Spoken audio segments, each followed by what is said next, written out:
ઉપસ્થિત પરમ ભાગ્યવાન સર્વે વર્ણભીય વૈષ્ણવ ભાઈઓ બહેનો અને માતાઓ, ખરેખર સાંપ્રત સમાજમાં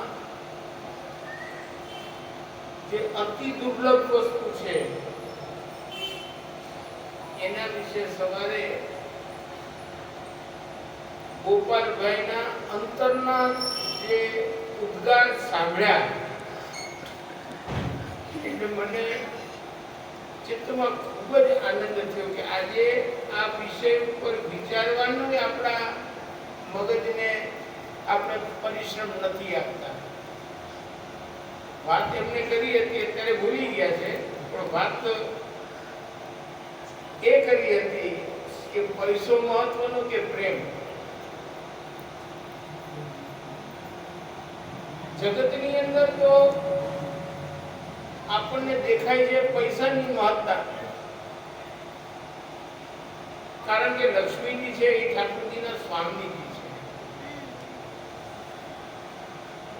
પણ ઠાકોરજી એમને એન્ટર કરતા નથી પોતાની લીલામાં. લક્ષ્મીજીને ખાલી દરવાજે તોરણ બાંધવાની આજ્ઞા સેવા પ્રાપ્ત થઈ છે. નિકુંજ લીલામાં લક્ષ્મીજીનો પ્રવેશ નથી. ત્યાં જે પ્રવેશ છે તે પ્રવેશ છે ભાવનો. ભાવ કેટલા? પ્રેમ. શ્રી મહાપ્રભુજીએ એક જ આપણને પ્રગટ થઈને રીત શીખવાડી છે કે તમે ગમે તે કરો, ગમે તેમ કરો, જે કરો એ ભાવ અને પ્રેમ. ઠાકોરજી પોતે લક્ષ્મીપતિ છે. ઠાકોરજી આ સમગ્ર બ્રહ્માંડના ઉત્પન્ન કરવા વાળા, સ્થિતિ કરવા વાળા અને લય કરવા વાળા પોતે છે. એમને આપણે લક્ષ્મીથી રીઝાવી નહીં છે. એક જ વસ્તુ એવી છે કે જે ઠાકોરજી આગળ નથી.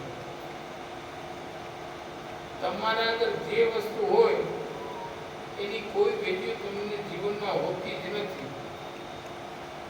હંમેશા આપણને પારકા રોટલાની ખોર મોટી દેખાય, એમ આપણા ગુજરાતીમાં આપણે કહીએ એમ. બીજા આગળ કોઈ સારી વસ્તુ હોય, આઈફોન હોય તો આપણને ઈ ગમશે, પણ આ તો સેમસંગ આપણને નહીં ગમે. અને આઈફોન વાળા આગળ ટેસ્લા આવશે એટલે ઈ ટેસ્લા ગમશે, પણ પોતાની વસ્તુ કોઈને જે પોતાની પાસે હોય કોઈ દિવસ કોઈને ગમતી નથી. આ સ્વભાવ પ્રભુનો છે. ઠાકોરજીને બધું એનું જ છે. આખું બ્રહ્માંડ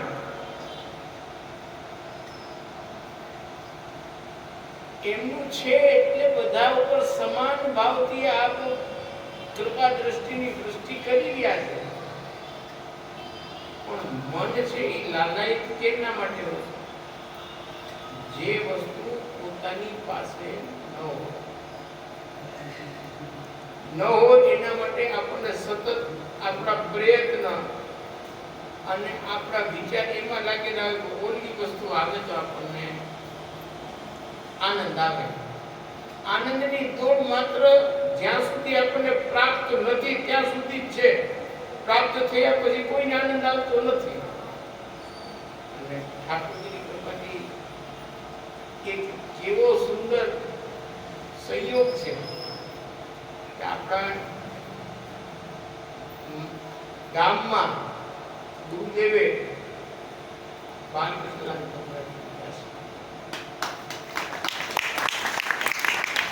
તમે બધા રોજ આટલા પ્રેમથી ઠાકોરજીના દર્શન કરો છો.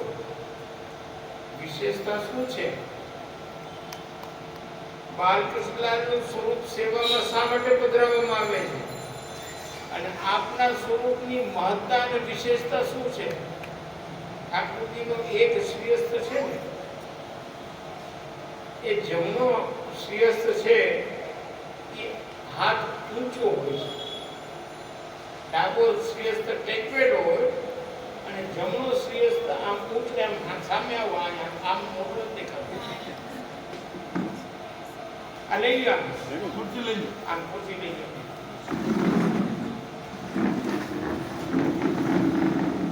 જમણો શ્રેષ્ઠ ઠાકોરજી એટલા માટે, અને સેવાની રીત તમને લોકોને ખબર છે કે નથી મને ખબર નથી, પણ સેવાની પરંપરા અને રીત એ છે કે ઠાકોરજીને જ્યારે ઉઢાડવામાં આવે પાંચલાને નવનીતને, ત્યારે જમણો શ્રેષ્ઠ છે એ ઊંચો રહે એવી રીતે એટલે હંમેશા ડાબા પડખે ઠાકોરજી પોઢે, જમણા પડખે લાલન પોઢે નહીં. શું કામ? કે જમણા શ્રેષ્ઠમાં ઠાકોરજીને બધા બ્રજભક્તોના ભાવનું નવનીત શ્રેષ્ઠમાં બિરાજે છે. અને માખણ છે ને એ તમે લોકો ધોળ ગાવ છો, વલ્લભ ને શરણે સિવાય બીજું આવે છે ધોળામાં તો ઘણા કિસ્સામાં આવે. હાકેના તો બોલો ગવડાવો છો ધોળ? નહીં, ગુજરાતી નથી. ગુજરાતી ધોળ નથી ગવડાવતા.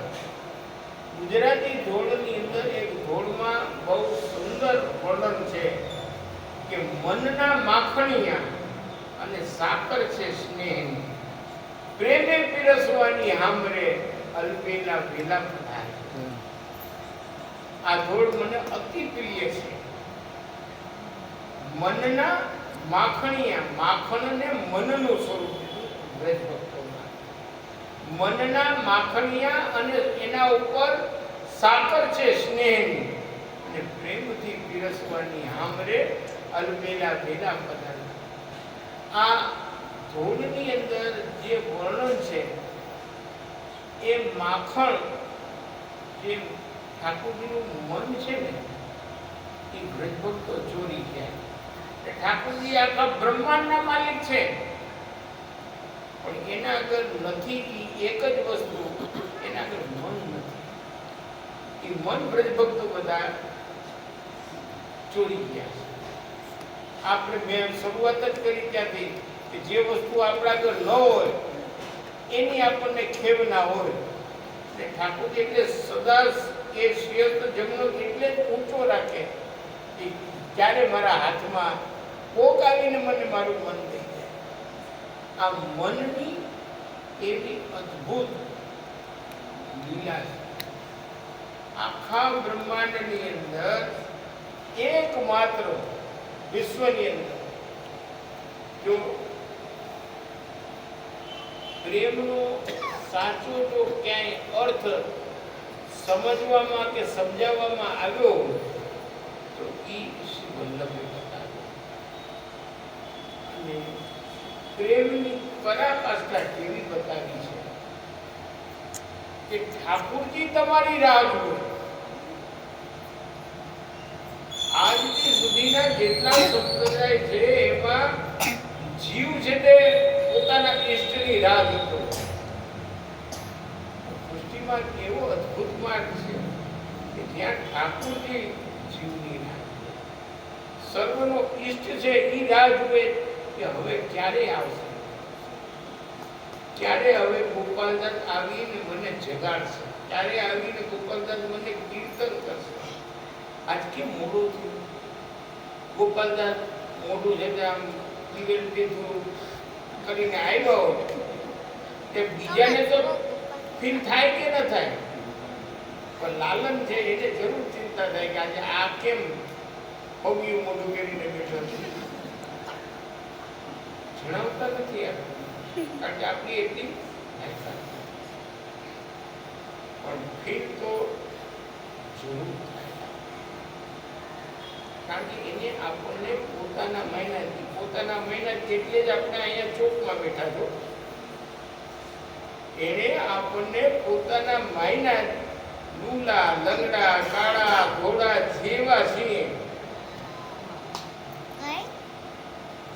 સોળે સરદાર તો કેવલ બિરાજે એના જ હોય. આપણે તો બધા કાગળ ચિત્રા જ દેખાવાના.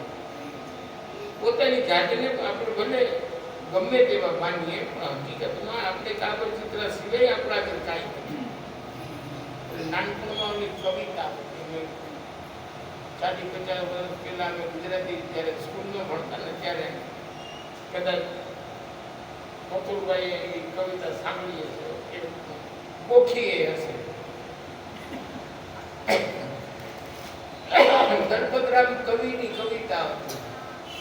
ઊંટ કહે આ શિયાળ કે ઊંટ કહે આ સભામાં, વાંકા અંગો વાળા પશુઓ અપાર છે, પોપટની ચાંચ વાગી, પછી કૂતરાની પૂંછડી વાગી, ફલાણાનું આમ એમ 25-50 બગલાની ડોક વાગી, એમ જાજુ બધું છે. છેલ્લે તો શિયાળિયાથી નથી રહેવાતું. એને પછી સભામાં ઊભા થઈને કીધું કે દાખે દલપતરામ, અન્યના તો એક વાગે બળે તમારા.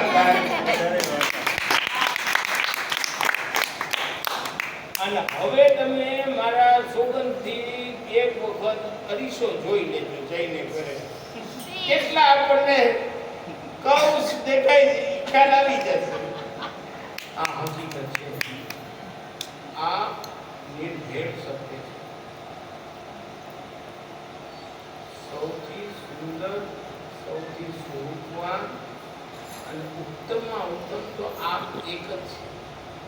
એનાથી જગતમાં ક્યાંય કોઈ સૌંદર્ય વધારે છે જ નહીં. પણ છતાંય ઠાકોરજી આપણી રાહ જોતા.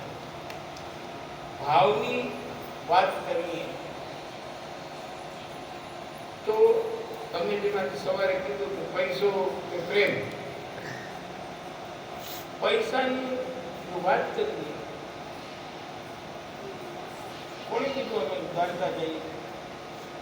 તમે કીધું દ્વારકાધીશ આવે. દ્વારકાધીશનો બહુ સુંદર પ્રસંગ છે. દ્વારકા જેને આ પધાર્યાને બિરાજ્યા ત્યારે એક વખત ઠાકોરજીને મળવા સુદામાજી પધાર્યા. હું જેના ગામનો છું, એ મારા ગામેથી સુદામાજી પધાર્યા. એમના મિસિસે ખૂબ આગ્રહ કરીને ધકેલ્યા કે થાવ તો ખરા, તમારા ભાઈબંધ અવડા મોટા પાવરફુલ અહીંયા બિરાજે ને તમે છે આ કાકા મસ્તીમાં છે આરોપ નથી. સુદામાજીનું મન નહોતું થતું, પણ છતાંય ગૃહમંત્રી આગળ ચાલી નહીં એટલે જવું પડ્યું. એમને એમ તો ખાલી રિક્ત હાથે તો રાજા આગળ, ગુરુ આગળ કે ઠાકોરજી આગળ કેમ જવાય? એટલે પોતાના પત્નીને કહે છે કે મને કંઈક તું દે. તો કાંઈ નથી, શું તો કાકા મસ્તીમાં હોય શું? ઘરમાં થોડાક ચોખા હતા, એ ચોખા છે તે રાંધીને દીધા સુદામાજીને. સુદામાજીએ એની પોટલી બાંધી, પોટલી ભરાવી આટીમાં, અને ઠાકોરજીનું નામ લેતા લેતા સુદામાજી પધાર્યા. એ પ્રસંગ તો તમને બધાને ખબર છે, તમે બધાએ વાંચ્યો છે, એટલે મારે એમાં ટાઈમ વેસ્ટ નથી કરવો. પણ જ્યારે ઠાકોરજીને એ સમાચાર મળે કે મારો દોસ્ત આવ્યો છે, મારો મિત્ર આવ્યો છે, એટલે ભોજન આરોગતા આરોગતા છોડીને પધારે છે અને સુદામાજીને પધરાવી આપે છે. અને પોતાના શિરસ્થી સુદામાજીને આરોગાવે. અને ક્યાં દ્વારકાધીશ અને સોનાની દ્વારકા એનો ધણી, અને ત્યાં બહુ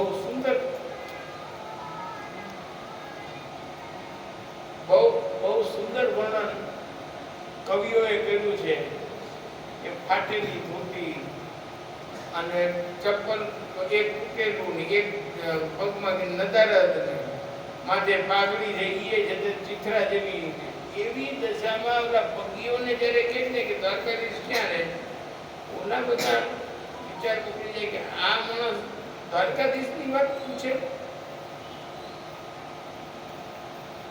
આ માણસ છે દ્વારકાધીશની વાત પૂછે, એને અહીંયા જવાની હેસિયત છે? ઠાકોરજી સાંભળી જાય પોતાના મિત્રનો અવાજ, પોતે દોડતા પધારે તેને અંદર પધરાવી દે. પધરાવી ગયા પછી ઠાકોરજી એમને અરોગાવે છે. એક કોળિયો, બે કોળિયો, ત્રણ કોળિયા ભાત અરોગાવે છે અને બચપણની વાતો કરે છે, બધી મિત્રતાની. આશ્રમમાં સાથે મળીને આશ્રમમાં આપણે કેવા જલસા કર્યા, કેવા આપણે રમતા, કેવી ધીંગા મસ્તી કરતા, આ બધી બાળપણની. કારણ કે કોઈ આશ્રમ, ગુરુ આશ્રમ છોડ્યા પછી કોઈ એ સંપર્કમાં તો આવ્યું જ નહોતું કે ત્યાં કેવા ધીંગા મસ્તી કરતા હતા એને યાદ કરે, કેટલા મજા કાપ્યા હતા એ કોણ કે? એ કોઈ હતું જ નહીં. માંડ એકા મળ્યા એટલે એ વાતો કરતા હતા. એ વાતોની ટાઢક એવી સુદામાજીને થઈ, એવી આનંદની અનુભૂતિ સુદામાજીએ કરી, એમને નિંદ્રા પ્રાપ્ત થઈ.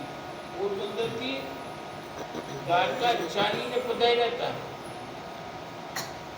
અને પગની દશા એવી ખરાબ. એના કરતા મારા પગ સારા જેવો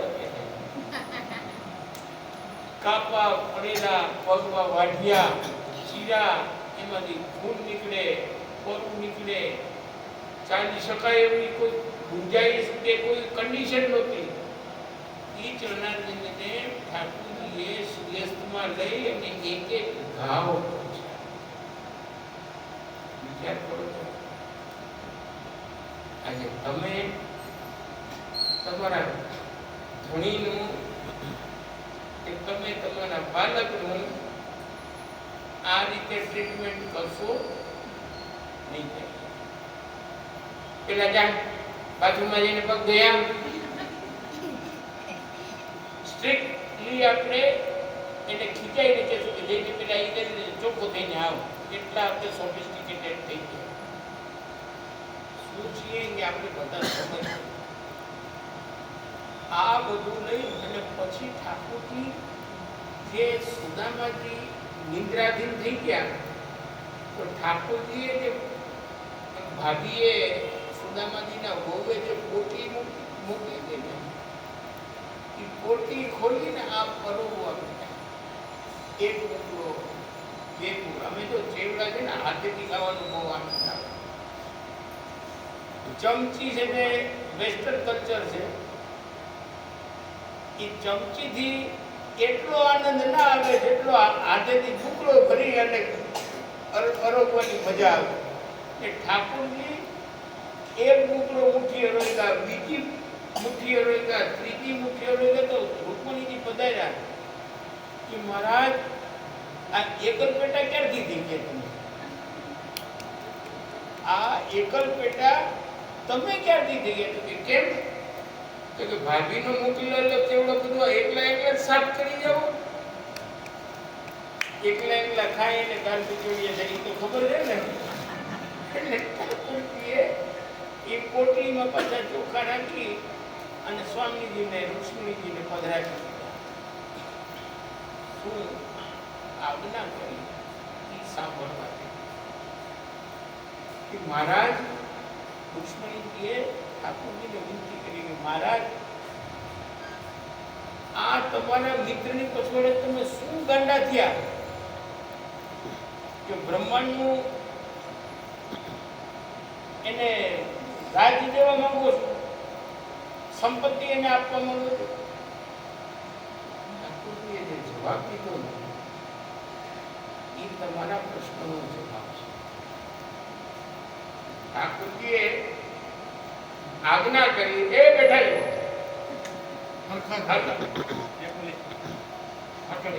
આમનો જવાબ આપો, પછી તમારે જવાબ હોય તો બોલે છે. પેલા જવાબ સાંભળો. ઠાકોરજીએ શું આજ્ઞા કરી? રુક્ષ્મણીજી, તમને ખબર છે આ કોણ છે? આ મારો બચપનનો દોસ્તાર છે, મિત્ર છે, મારો સખો છે. અને આખા વિશ્વની અંદર સમગ્ર સનાતન ધર્મની અંદર મને કોઈએ નથી દીધું મારી માં સિવાય એ આને. આના ઉપકારમાંથી હું કેદી પૂરું થાય કેદી જ છૂટી તો કે કેમ શું દીધું.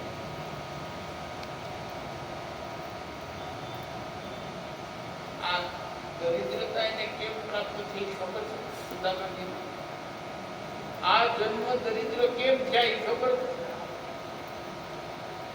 આશ્રમમાં ઠાકોરજી સાથે ભણતા ને ત્યારે ગરીબ બ્રાહ્મણીના ઘરમાં રાંધેલા ચોખા પડ્યા હતા ને ઈ ચોખા લઈને ચોર ભાગ્યા. ઈ ચોખા લઈને ચોર ભાગ્યા પછડે ગરીબીના વરે બ્રાહ્મણે હોવા કરી કે અમારા ઘરમાંથી લઈ જાય. બધા પકડવા જોડાય તો ચોર બી અને સાંદીપની આશ્રમમાં જઈને મૂક્યા. અહીંયાથી કોઈ પકડાશે નહીં, આપણે બધી કાલે સવારે લઈ જશું. એ ત્યાં મૂકીને ભાગી ગયા અને પછવાડેથી ઓલી બ્રાહ્મણી કે જેને ચોખા રાંધ્યા હતા એને એવો ક્રોધ ચડે ગુસ્સામાં એને શ્રાપ આપ્યો. કે જે આ ચોખા ખાશે આજીવન દારિદ્ર્ય કરશે. એનું દારિદ્ર્ય કોઈ દિવસ કોઈ કાળે નહીં છૂટે. ઈ વાત સાંભળી સુદામાજીને કોઈ સુખ નહોતી લાગી કે આશ્રમમાં જઈને ઈ મોટી રોઈ ગયા. એમનો તો ભાવ ઈ હતો કે ઈ ઠાકોરજીને ઓળખતા હતા. એકલા મિત્ર નહોતા, ભક્ત પણ હતા. આ તો સાક્ષાત બ્રહ્મ છે અને જેનો બ્રહ્મ દરિદ્ર હોય એ પ્રજા હોય કેવી? ત્રિભુવનનો નાથ છે એ સુદામાજીને ખબર હતી કે આખા બ્રહ્માંડનો નાથ જો તમારો દરિદ્ર હોય તો તમારામાં હોય શું? નપાણિયા જ બધા પેદા થાય ને. અને એવા નપાણિયાઓનું કામ શું છે? એ ઠાકોરજી માટે એ શ્રાપ અસર ન કરે એ હેતુથી પોતે સુદામાજીએ જાણી બુજીને ચોખા કે ખોટી મળીથી થાય છે કે હું ભલે આજીવન દરિદ્ર રહું પણ મારો મિત્ર, કોઈ એવો મિત્ર છે આપણા ધ્યાનમાં? એવો મિત્ર છે કોઈ? થોડીક જરૂરત છે એમ કેશો ને હમણાં છે તે મેં ગાડી છોડાવીને બંધ કરી દઈ દીધા.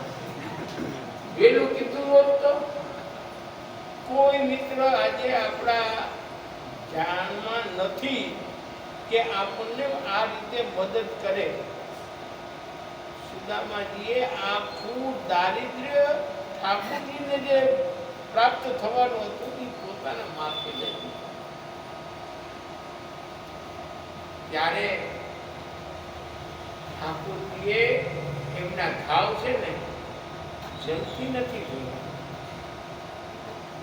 અશ્રુઓની ધારથી જોયા.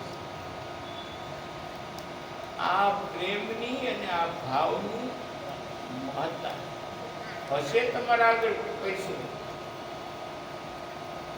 પણ તમને ખબર છે લક્ષ્મીજી છે, પૈસો એટલે લક્ષ્મી, બરાબર? લક્ષ્મીજીનું તમને ખ્યાલ છે લક્ષણ? લક્ષ્મીજીનું વાહન શું? ઉલ્લુ. જો તમે લક્ષ્મીનો સંગ્રહ કરશો તો ગમે ત્યારે લક્ષ્મીજી છે એ તમને ઉલ્લુ બનાવી દેશે. અને આપણે રોજ છાપામાં જોઈએ હર્ષદ મહેતાએ સૌથી પહેલી શરૂઆત કરી. હા, 1 કરોડની જગ્યાએ બ્રીફકેસ લઈને ગયો તો એટલે ફટાફટ થઈ ગયો.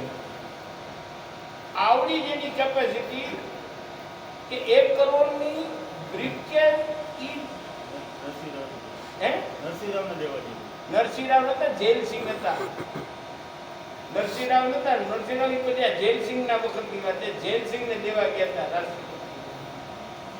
એટલી એની હિંમત, એની સંપત્તિ અને શક્તિ કેવી, કેટલા દિવસ ટક્યો?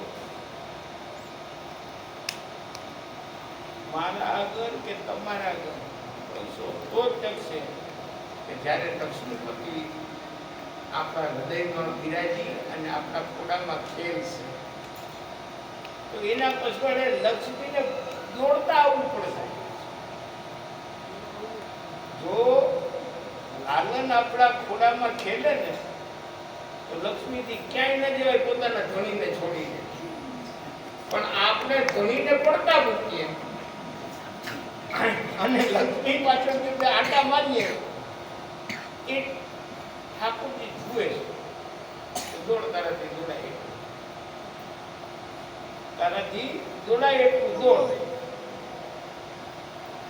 અંતે હાથમાં વાત બધી ઠાકોરજીના હસ્તે. આપણું કર્યું કરાયું કાંઈ કામ આવતું નથી. એટલે પદ્મનાભદાસજીની વાર્તામાં પણ બહુ સરસ ઠાકોરજી આજ્ઞા કરે છે કે હું લગભગ અહીંયા એકાદ બે વાર દાખલો દઈ પણ શીખું પ્રવચન. શ્રી ગિરધરજીના અત્યાગ્રહથી જ્યારે શ્રી ગુસાઈની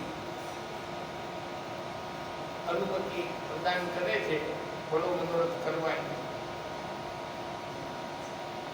ત્યારે બધા ભેગા મળી બાળકો, સાથે બાળકોને સિદ્ધ કરી સામગ્રી અને ઠાકોરજીને ભોગ ધરે. ભોગ ધર્યા પછી યથા સમય જ્યારે થાય ભોગ સરાવી દિવ્ય રોગાવી દર્શન ખોલવામાં આવે. દર્શન ખોલ્યા પછી દર્શન બંધ કરવા ટાણે ગુસાઈજી ઠાકોરજીના કપોલ ઉપર હાથ ફેરવી અને વિનંતી કરે કે જેના કેસો લગ્યો. ઠાકોરજીએ શું આજ્ઞા કરી? મનોરથ તો ઘણો નીકો હતો, પણ જો સ્વાદ છોલા મેં આયો તો 56 ભોગ મેં આયો. હવે ભોગ ધરવાવાળા ગુસાઈજી હતા, સાથે લાલજી સાથે ગુસાઈજી ભોગ ધરવાવાળા હતા. એમને ધરેલા ભોગમાં પણ ઠાકોરજીને સ્વાદાનુભૂતિ ન થઈ જે પદ્મનાભદાસજીના છોલામાં થઈ.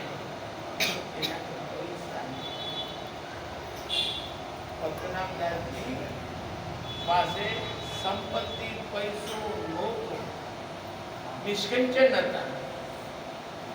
એટલે આપણે જેને ચણાના છોતરા કહીએ ને, દાળિયાના છોતરા, છિલકા, એ છિલકા છે તે ઠાકોરજીને ભોગ ધરતા કે આ દાળ છે, આ ભાત છે, આ સપડી છે, આ સપડી છે, આ ડુંગર છે, આ છાછ છે, આ કઢી છે, આ ભુજિયા છે, આ બધું નામ લઈ ને બે છોતરા એટલે કે છોલા ઠાકોરજીને ભોગ ધરતા. એમના હૃદયનો પ્રેમ ઠાકોરજીને એવા ગાંડા કર્યા હતા કે ઠાકોરજી પધરાવનાર ગુસાઈજી, ઠાકોરજીને ભોગ ધરનાર ગુસાઈજી, ઠાકોરજીને વિનંતી કરનાર ગુસાઈજી, બાપુજીએ મૂછ મેળીને કહી દીધું કે જો સ્વાદ છોલા મેં આવ્યો છો 56 ભોગ મેં નહીં. હિંમત છે કોઈને નહીં. આ ગોવર્ધન ધરે સ્પષ્ટ આજ્ઞા કરી દીધી. કાંઈ આપણે જોઈતું નથી. કિમ આસનમ તે ગરુડાસનાય, જેનું ગરુડ જેવું આસન છે તમે શું ઓફર કરશો? કિમ ભૂષણાય કૌસ્તુભ ભૂષણાય, કૌસ્તુભ મણિ જેના વક્ષસ્થળ ઉપર બિરાજે છે, જગતમાં એનાથી મોટામાં મોટું કોઈ કિંમતી દ્રવ્ય નથી. એ એમના વક્ષસ્થળ ઉપર બિરાજે છે, એને તમે ઓફર કેવી કરશો? એને એક જ વાતની ઉપર કરી શકાય અને એ વાત છે તમારો ભાવ, તમારો પ્રેમ. એટલે ઠાકોરજીને, લાલનને, બાદશાહને રોજ એક જ વિનંતી કરવી કે અમને દૂર ન કરતા સંપત્તિ આપી, સંપત્તિ આપી અને અમને દૂર ન. કુંતીજીએ આ જ વિનંતી કરી, કુંતીજીએ આ જ વિનંતી કરી કે જો તકલીફ પડશે ને તો આપ સદા અમારી નિકટ રહેશો, જો સુખ પ્રાપ્ત થશે તો મેં આપનાથી વિમુખ થઈ જશે. એટલે આપણે પણ ઠાકોરજીને ચરણારવિંદમાં દંડવત કરી અને વિનંતી કરવાની કે પ્રભુ અમને સન્મુખ રાખો, વિમુખ ના. પૈસો તો એક મુક્કો મારીને કાઢી લેશે, પણ મુક્કો મારવા માટે જેવા છેટે જશો ને આ પ્રભુ આપણા સાથે રિસાઈ જશે.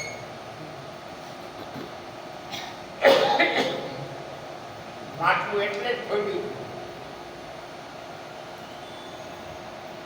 યશોદાજીને યશોદાજીને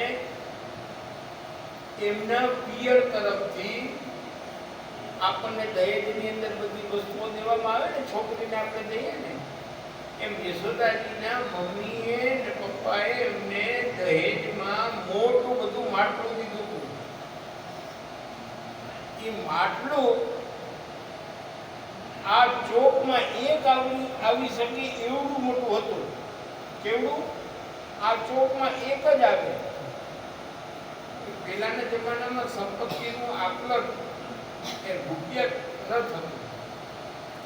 ગોધન કેના આગળ કેટલું છે એ સંપત્તિવાન ગણાતો. આપણે અત્યારે અરબપતિ ને લખપતિ ને કરોડપતિ ને એ બધા મૂલ્યાંકન નજરમાં રાખીએ ત્યારે એના અંદર કેટલું રૂઝાણું છે એ મુજબ એ ધનવાન ગણાતો. અને ઠાકોરજી ભૂખ લાગી હતી, બાળક તો લાગે. હવે નજરાઈજીને યાર, યશોદાજીને યાર શું વ્યવસ્થા હતી?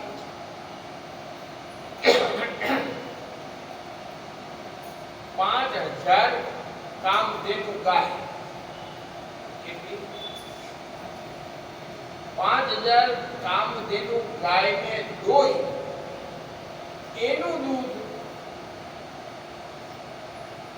1000 ગાયને દેવામાં આવે, પીવડાવવામાં આવે. ઈ 1000 ગાયને દોઈ એનું દૂધ 500 ગાયને પીવડાવવામાં આવે. ઈ 500 ગાયને દોઈ ને એનું દૂધ 100 ગાયને પીવડાવવામાં આવતું. એ 100 ગાયને પાછું દોઈ અને ઈ દૂધ 50 ગાયને પીવડાવવામાં આવતું.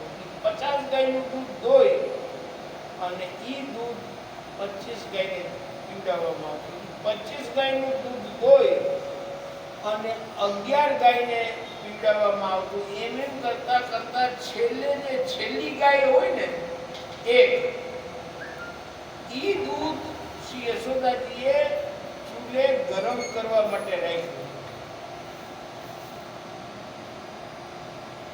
ઈ દૂધ શ્રી યશોદાજીએ ચૂલે ગરમ કરવા માટે રાખ્યું હતું અને ઠાકોરજીને દૂધ પીવડાવતા હતા પોતાનું. હવે થયું એવું કે ગરમ વધારે થઈ ગયું એટલે એ દૂધનો ઉફાળ આવ્યો. એટલે યશોદાજીએ વિચાર્યું કે આ આટલું કિંમતી દૂધ, કિંમતી એટલે એની વેલ્યુના હિસાબે નહીં, પણ એની જે પ્રોસિજર છે ને એ એટલી લાંબી છે કે એ પાછું કરવા માટે જાજો સમય કાઢવો પડે. એટલે એ દૂધને જે તે ઠાકોરજીને ગોદીમાંથી નીચે ઉતારી અને ચૂલેથી એ દૂધ નીચે ઉતારવા જાય ને ઠાકોરજીનો પિત્તો છટકે. તો હું સાક્ષાત તમારું દૂધ પીતો તો તમારી ગોદીમાં એ મને મૂકીને એ દૂધ ની પચોળે ગયા, ઉપાડીને માટકું ફોડી નાખ્યું. ખાઈ કરીને જા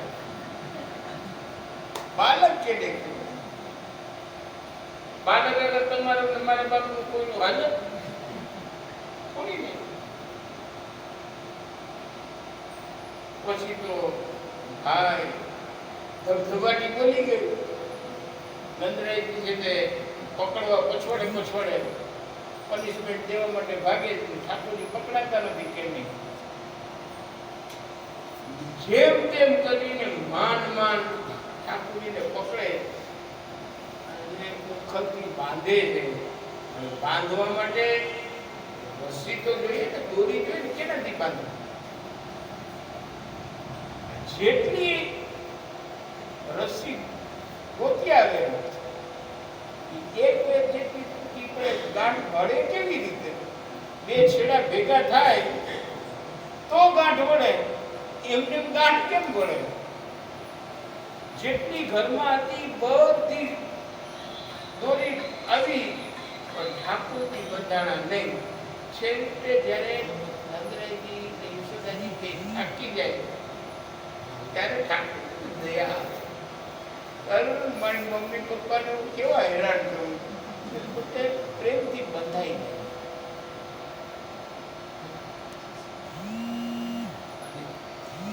જે ઠાકોરજી બંધાય છે મુખદ બંધનમાં, એનું વર્ણન શ્રીમદ ભાગવતમાં જેવું એના દર્શન કરીને નંદરાયજી છે તે ઓવારણા લે છે અને એ ઝાડવાની વચ્ચેથી પછી પોતે કુટુંબ ચલી અને પધારે છે અને એ દૈત્યોનો ઠાકોરજી ઉદ્ધાર કરે છે. અને ઠાકોરજીને યશોદાજી ગળે લગાડી અને ખૂબ વાલ આપને કરે છે. કે મારો કહેવાનો આશય એ છે કે રૂપિયા હોય, સોના ચાંદી હીરા મોતી એવી સંપત્તિ હોય કે આવી રીતે 5000 ગાયમાંથી એક ગાયને પીવડાવીને તૈયાર કરેલું દૂધ જેવી સામગ્રી હોય, એનું મહત્વ ઠાકોરજી માટે નથી. ઠાકોરજીને એક જ વસ્તુની ચાહ અને ઈચ્છા છે, એ છે ભાવ, એ છે પ્રેમ. એ પ્રેમના ભૂખ્યા છે. એટલે વિનંતી પ્રભુના ચરણારવિંદમાં સદાના માટે એ રાખવી કે અમને ભાવહીન કરીને લાત મારતા નહીં. જરૂર તકલીફ છે ને ત્યારે યાદ આવશે બાકી પેલા હું પણ ના કરાવી, હું રાજભોગ કરાવી, હું હિંડોળા કરાવી, ક્યારે યાદ આવશે? એમને એમ નહીં આવે. કાંઈક તકલીફ થઈ ખાલી એનું મુખારી જોઈને એટલું યાદ નથી આવતું કે હું એને આજ મારી સામે જોયે કે હું શું લઈ આવ્યો, તારે તું શું લઈ આવ્યો મારા માટે, એ ભાવ કેમ નથી મનમાં આવતો? પાર્થલાલ અહીંયા બિરાજે છે, આપણે બધા સન્મુખ થઈએ છીએ, મનમાં શું ભાવ આવે? એને એ જરૂરી નથી કે તમે કરોડ રૂપિયાની વસ્તુ દીધી કે લાખ રૂપિયાની વસ્તુ દીધી. એક ખાલી નાનકડો ફૂલ લઈ આવીને પધરાવી હોય ને તોય આપણા વેરાવળમાં 1.25 લાખ રૂપિયાના ફૂલવાળા મદદમાં લંબીરા છે. અહીંથી 25 કિલોમીટર થાય, કેટલા કિલોમીટર થાય? 25 થાય ને? કાલાલાથી 25 કિલોમીટર દૂર જ બિરાજે. એક ફૂલ એવા પ્રસન્ન થાય, એટલા પ્રસન્ન થાય આખી ગરદન ઝૂકી જાય એના ભાર. વિચાર તો કરો કે ટચલી આંગળી ઉપર અવળું મોટો ગોવર્ધન પર્વત 7 દિવસ સુધી ધારણ કરવા વાળા ઠાકોરજી એક નાનકડા ગુલાબના ફૂલથી જે ગરદન ઝુકાઈ જાય એવું પોસિબલ છે? મીઠા મને ઉપર છે ને એની ગરદન જરૂર ઝૂકી જાય. ક્યારે ઝૂકી જાય? જ્યારે એમાં ભાવ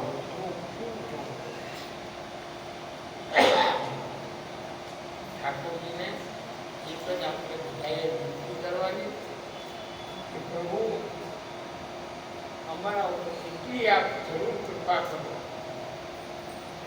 કે એ આપનો દીધેલો ભાવ અમે આપના ચરણારવિંદમાં અંગીકાર કરે.